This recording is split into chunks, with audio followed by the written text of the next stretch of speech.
Hi guys, welcome back to my channel. If you are new here, kindly subscribe. Please like, share and don't forget to leave a comment in the comments section. How to make Philadelphia-style cookies and ice cream. Contains 2,635 calories. Ingredients needed. 1 cup of milk. 2 1/2 cup of granulated sugar. 3 2 cups heavy whipping cream. 4 1½ teaspoons of pure vanilla extract. 5 1 cup of crushed Oreo cookies.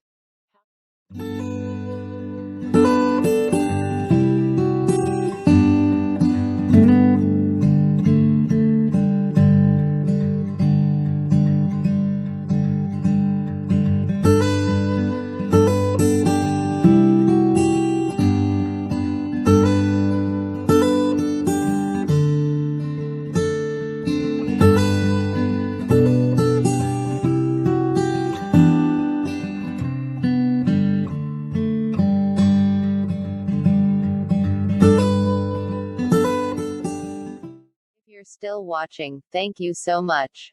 Don't forget to subscribe, share, like and leave a comment. Feel free to ask questions.